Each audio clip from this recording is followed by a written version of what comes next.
Denise, you mentioned something at the very beginning around tolerance or acceptance.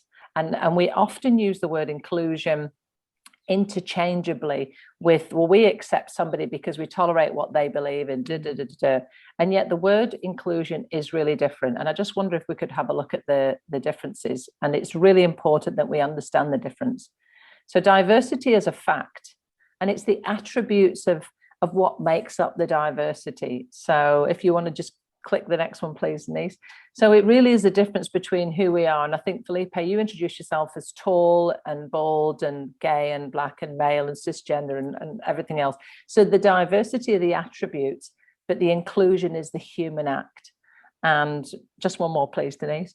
And it really is about what can we do to actually feel someone included. So I can invite you into a party, but then nobody actually talks to you. And so just because you've been invited into the demographic of the people within that party, it's when someone comes up and said, would you like a drink, or would you like to join my group?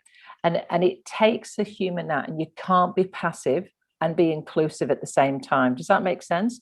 So I guess the two ways you can think about it is diversity is the act, and diversity is the fact and inclusion is the act. And it helps separate why we've now gone from diverse workforces to diverse and inclusive workforces.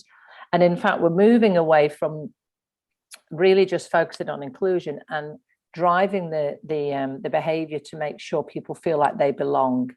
And there's lots of expressions in Australia, and we're really privileged, Celia and Felipe and everybody else in other jurisdictions around the world, that we live in a much safer place than some people do, and therefore we can be visible and we can walk around with our lanyards and our pins in certain circumstances. But visibility is key.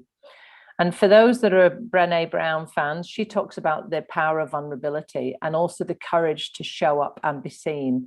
And I think we can't control other people's behavior. We can't control the environment that we're in. But what we can do is, if we're in a situation where we've built our ally network and we know that we've got allies because we are seeing visible symbols, then we could be a bit braver and have the courage to show up and be seen. But it's really important. Otherwise, coming back to the conversations we've already had, if we stay hidden, then people are not going to learn and they won't understand and then include the difference. Does that make sense?